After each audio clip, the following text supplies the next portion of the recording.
چھوڑ رہے تھے.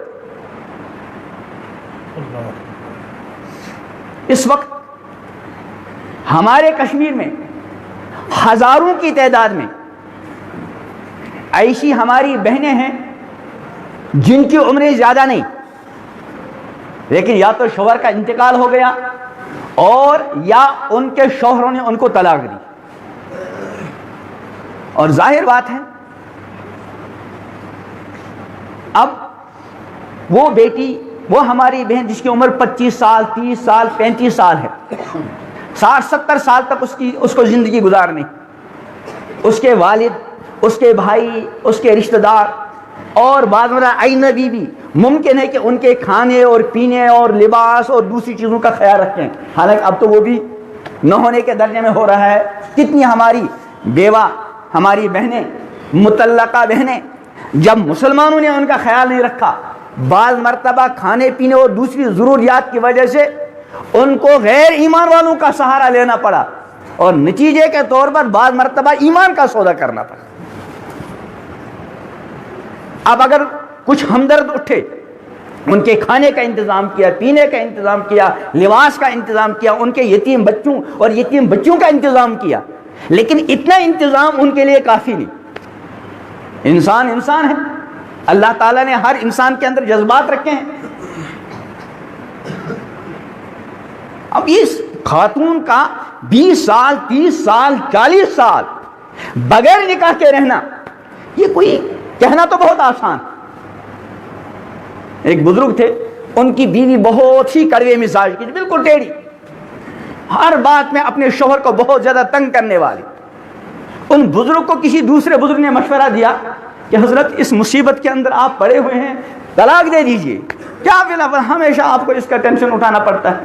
تو ان بزرگ نے کیا کہا، وہ میں بھی سمجھتا ہوں، اگر میں نے ان کو طلاق دے دی تو مجھے تو ٹینشن اور پریشانی سے نجات مل جائے گی، لیکن طلاق کے بعد 2 حالتیں ہیں، یا تو نکاح کرے گی یا نہیں کرے گی. اگر نکاح نہیں کیا پھر 2 حال سے خالی نہیں، یا تو زندگی بھر نکاح کیے بغیر رہے گی اور صبر کرتے رہے گی. یہ صبر کرنا کوئی معمولی معاملہ نہیں، اور اگر خدا نخواستہ صبر کا دامن ہاتھ سے چھوٹ گیا، اب زندگی بھر بدکاری کے اندر مبتلا رہے گی. اور ایک صورت یہ ہے کہ وہ کسی اور کے ساتھ نکاح کرے. اب جس کے ساتھ نکاح کرے گی وہ بیچارہ بھی مصیبت میں پھنس جائے گا، کیوں نہ میں ہی اس مصیبت کو برداشت کروں. میں آج یہ بھی ایک کتاب پڑھ رہا تھا، کئی ملکوں کے نام لیے اس میں کتاب میں لکھے ہیں. شاید برطانیہ کے کسی زمانے میں 70 لاکھ عورتیں ایسی ہیں کہ اگر ہر مرد کو وہاں کی آبادی کے اعتبار سے ایک عورت مل جائے، 70 لاکھ سے زیادہ عورتیں ایسی ہیں جو بغیر نکاح کے رہ جائیں. کسی اور ملک کا 8 لاکھ عورتیں، اور آج ہی کوئی مجھے دوست کہہ رہے شہر سری نگر کی بات ہے، 18,000 بیوائیں ہمارے شہر سری نگر میں. بتائیے اس کا علاج کیا ہے؟ دنیا کے کسی مذہب کے پاس کوئی علاج اس کا نہیں، سوائے اس کے جو علاج کس نے بتایا؟ اسلام. ظاہر بات ہے، ایک بیوہ عورت ہے، ایک مطلقہ عورت ہے، ہم کسی بھی جوان کو پیشکش کریں کہ آپ فلاں بیوہ سے نکاح کریں، فلاں مطلقہ سے نکاح کریں، شاید کتنا بھی نیک سے نیک لڑکا ہوگا اور ہے وہ بیچارہ کمارا ہے، ابھی اس کا نکاح ہوا نہیں، شاید کوئی لڑکا ایسا ہو جو اس بیوہ یا مطلقہ کے ساتھ نکاح کرنے کے لیے کیا ہو؟ تیار. حالانکہ اس میں کوئی عیب نہیں. امام الانبیاء حضرت محمد عربی صلی اللہ علیہ وسلم کا جو پہلا نکاح ہوا ہے، کن سے ہوا؟ ام المومنین حضرت خدیجۃ الکبریٰ رضی اللہ تعالی عنہ. وہ بھی جس وقت نکاح ہوا، پیغمبر کریم علیہ الصلوۃ والتسلیم کی عمر مبارک 25 سال اور ام المومنین حضرت خدیجۃ الکبریٰ رضی اللہ تعالی عنہ کی عمر مبارک 40 سال. اس کے بعد پیغمبر علیہ السلام نے جتنے نکاح کیے ہیں سوائے ام المومنین حضرت عائشہ صدیقہ رضی اللہ تعالی عنہ کے، باقی سارے نکاح ان خواتین سے ہوئی. وہ ساری ازواج مطہرات پہلے سے یا تو بیوہ تھی، اور بعض عورتوں کے تو شاید ایک سے زائد نکاح، خود حضرت خدیجہ کبریٰ رضی اللہ تعالی عنہ کے شاید اس سے پہلے ایک سے زائد نکاح ہوئے تھے.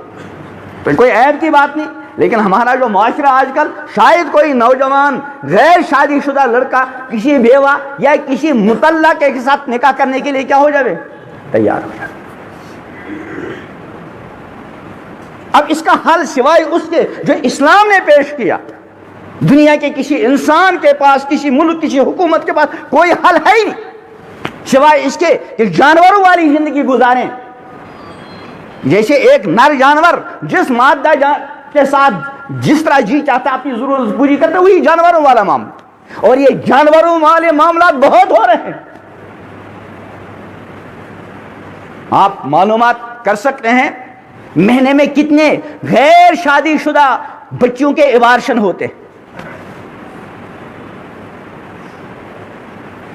تو اسلام نے جو حل پیش کیا وہ کیا ہے کہ ایک مرد ایک سے زیادہ عورتوں کے ساتھ کیا کرے؟ نکاح کرے۔ لیکن ہمارے معاشرے میں یہ ایک جرم سا بن گیا ہے۔ شاید آپ میں بہت کم لوگ ایسے ہوں گے جن کو دوسروں کے بارے میں یہ معلوم نہ ہو کہ فلاں کا فلاں جگہ غلط تعلق ہے، فلاں کا فلاں جگہ غلط تعلق، یعنی ہزاروں ہم لوگوں کی نظروں میں ایسے ہوں گے جن کے تعلقات غلط، لیکن کوئی اس کو اس انداز سے برا سمجھتا نہیں۔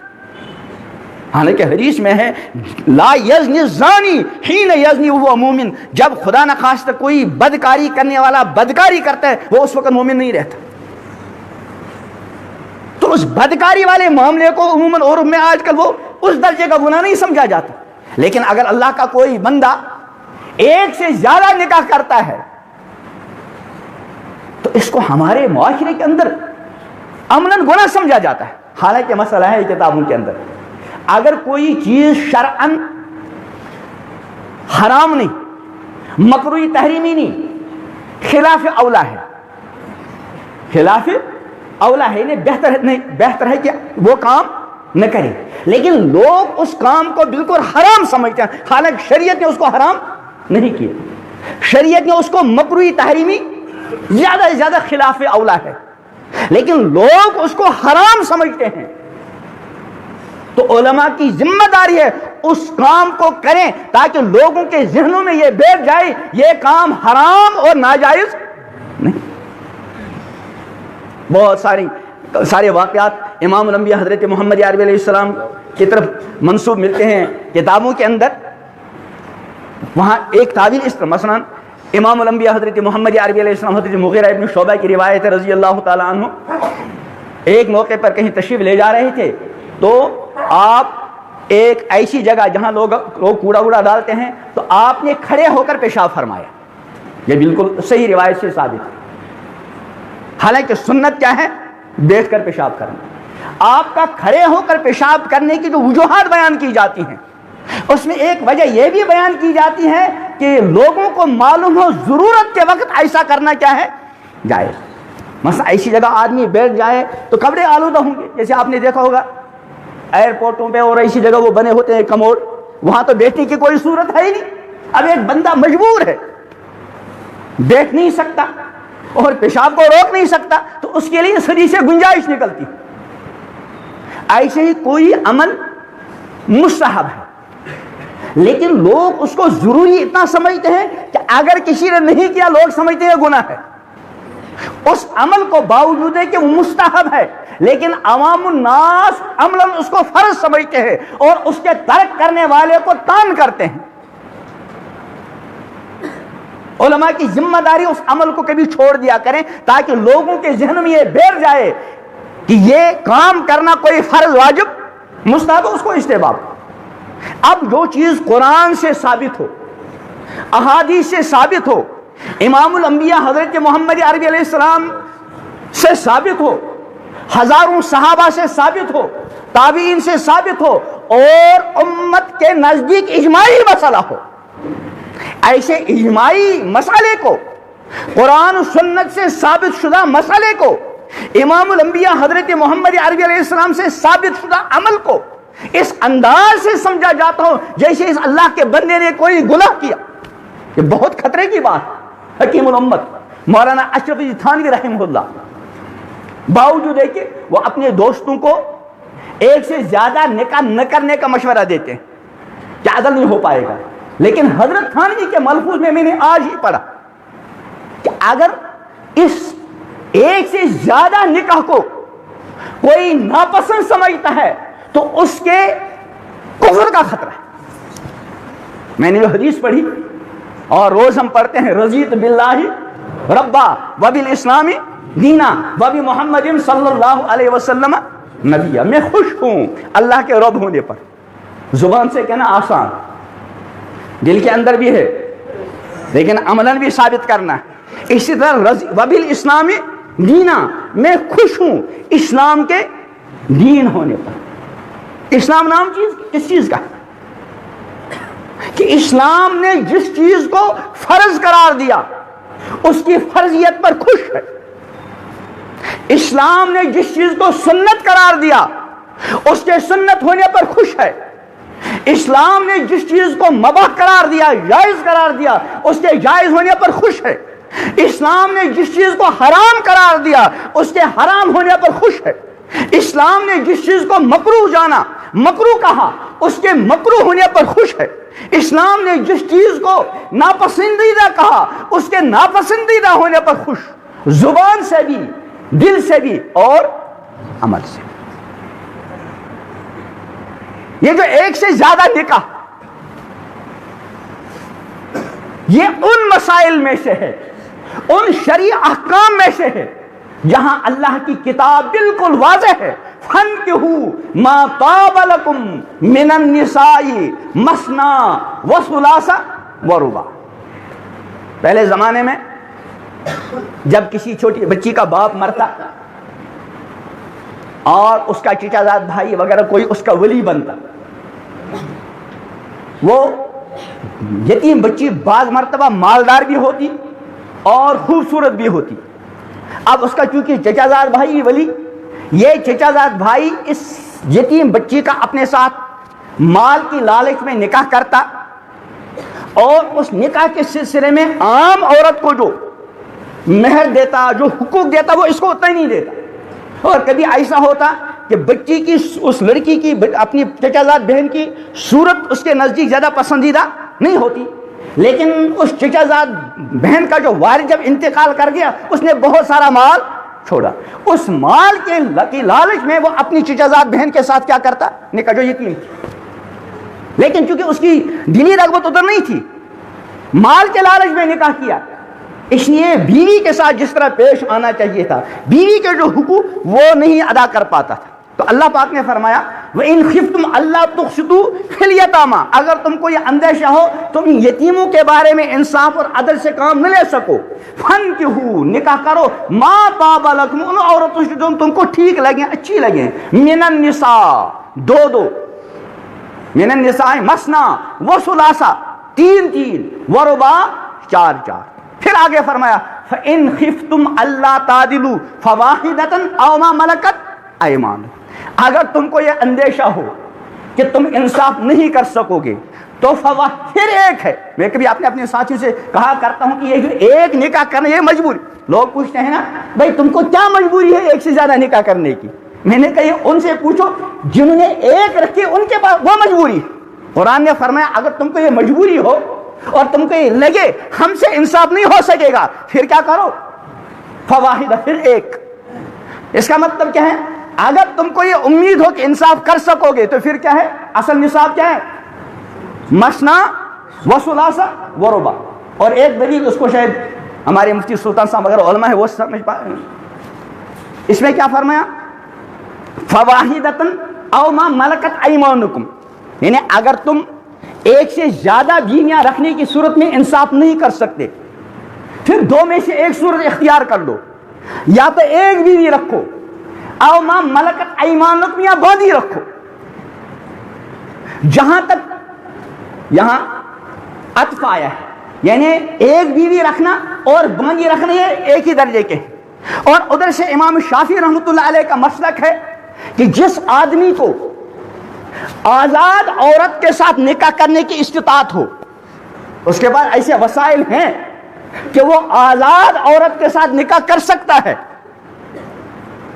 لیکن اس کے باوجود وہ آزاد عورت کے بجائے کس سے نکاح کرتا ہے؟ باندھی. امام شافعی رحمۃ اللہ فرماتے ہیں نہیں، اس لیے کہ باندھی کے ساتھ نکاح کرنا یہ مجبوری کے حال میں، آزاد عورت کے ساتھ نکاح نہیں کر سکتے پھر باندھی کے ساتھ کرو۔ اس سے کچھ نہ کچھ خلاصہ اس کا نکلتا ہے کہ جیسے باندھی کے ساتھ نکاح کرنا کب ہے؟ یہاں دو چیزیں، ایک تو امام شافعی کا ہمارا مسلک تو نہیں ہے، نہیں، امام ابو حنیفہ علیہ الرحمہ فرماتے ہیں اگر آزاد عورت کے ساتھ نکاح کر سکتا ہو لیکن آزاد عورت کے ساتھ نکاح نہ کرے، باندھی کے ساتھ کر لے جائز ہے۔ لیکن امام شافعی کیا فرماتے ہیں؟ اگر آزاد عورت کے ساتھ نکاح کرنے کی استطاعت ہو پھر باندھی سے نکاح، اور یہاں عطف کے ساتھ کہہ دیا کہ اگر تم انصاف نہیں کر سکتے ایک سے زیادہ عورتوں میں تو پھر ایک رکھ لو یا باندھی رکھ لو۔